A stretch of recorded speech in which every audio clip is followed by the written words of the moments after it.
آج محبوب کریم صلی اللہ علیہ وسلم مجھے سواری کے لیے قبول فرمائیں. ایک براق جو تھا وہ کونے میں سر جھکائے رو رہا تھا. تو آپ نے اس سے کہا کہ آج تو خوشی کا موقع ہے, تم رو رہے ہو. جبریل امین نے اس سے فرمایا رو کیوں رہے؟ تو اس نے کہا کہ ہوا یوں کہ مجھے پتا چلا کہ محبوب کریم صلی اللہ علیہ وسلم کی سواری کے لیے اتنے سارے براقوں میں ایک براق کا انتخاب ہونا ہے. تو مجھے بس مجھے بڑا جذبہ ہے, میں بھی چاہتا ہوں, لیکن مجھے یوں لگتا ہے کہ میری حیثیت کیا کہ مجھے منتخب کیا جائے گا. تو یہ کہ جو روتا ہے اس کا کام ہوتا ہے. حضرت جبریل امین نے اسی پر ہاتھ رکھ دیا کہ تو ہی چل.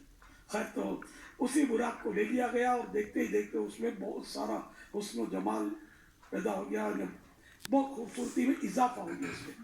اور وہ براق جو تھا بارگاہ رسالت میں حاضر ہوا. تو میرے محبوب صلی اللہ علیہ وسلم اس پر سوار ہوئے اور یوں سفر معراج ہوا. اور یہ کسوٹی تھی صادق اور کاذب کی, یوں بھی کہہ لیجیے کہ جب معراج کا واقعہ ابو جہل نے سرکار صلی اللہ علیہ وسلم کے تعلق سے حضرت ابو بکر صدیق کو سنایا, وہ صدیق کا لقب اس وقت نمایاں نہیں تھا, سنایا اور یہ سوچ کر سنایا کہ اب تو یہ بھی انکار کر ہی دیں گے, یہ ہر بات کو مان لیتے ہیں, آج نہیں مانیں گے. یہ کس کی عقل میں آتا کہ رات کے معمولی سے حصے میں وہ مسجد اقصیٰ پہنچے, مسجد الحرام سے کعبہ شریف سے مسجد اقصیٰ پہنچے. یہ کیسے ہو سکتا ہے؟ بہت لمبا سفر ہے, وہ بیت المقدس مکہ شریف سے بہت زیادہ دور ہے. اور پہلے وہ ہوائی جہاز بھی نہیں تھے, ہوائی جہاز میں بھی کیا راکٹ بھی اتنی جلدی نہیں پہنچ سکتا. یوں آن کے آن میں کیسے پہنچ گئے. اور پھر صرف اتنا نہیں, آسمانوں پر بھی گئے, ساتوں آسمانوں کی سیر, پھر جنت کی سیر, پھر جنت میں رہتے ہوئے دوزخ, پردے اڑ جانے, دوزخ کو دیکھنا, اور یہ عجائب و غرائب وہاں دیکھے اتنے سارے. اور یہ سب یہ ابو بکر نہیں مانیں گے.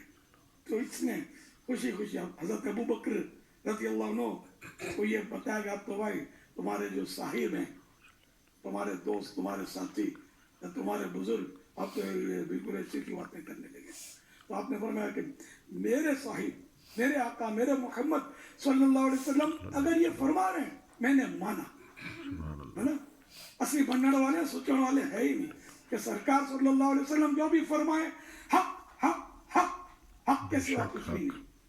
تو ابو جہل اگر اپنے منہ کی کھائی اس بدبخت نے, اور حضرت ابو بکر کو صدیق کا لقب مل گیا کہ انہوں نے تصدیق فرمائی.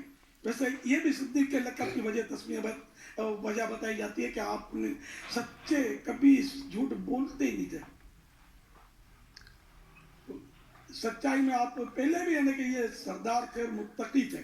جب وہ دور جہالت جس کو کہتے ہیں اس میں بھی جب سرکار صلی اللہ علیہ وسلم نے اعلان نبوت نہیں کیا تھا, اس وقت بھی یہ بہت زاہد و پارسا اور اچھے بزرگ تھے. حضرت ابو بکر صدیق رضی اللہ عنہ یہ کرائم اور یہ نہیں تھے, نہ بت پرستی انہوں نے کبھی کی.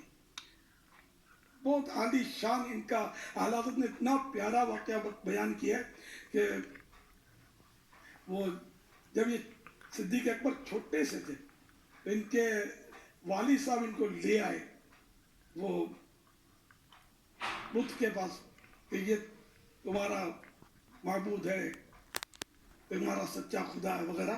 تو اس نے کہا اچھا اے میرے خدا, بھوک لگی ہے, کھانا دے. کھانا نہیں دیا اس نے. مجھے کپڑے دو. تو خدا ہو, کپڑے دو مجھے. تو بت ہی بنا رہا. تو انہوں نے کہا کہ او بت, اگر تو خدا ہے تو اپنے آپ کو بچا لے, کر کے اس کو دیا تو وہ آ پڑا نیچے. خدا جو تھا ان کا تو وہ تو نیچے آ پڑا. تو یوں پھر انہوں نے وہ والد صاحب ناراض ہوئے, امی کے پاس لے آئے. تو ان کی امی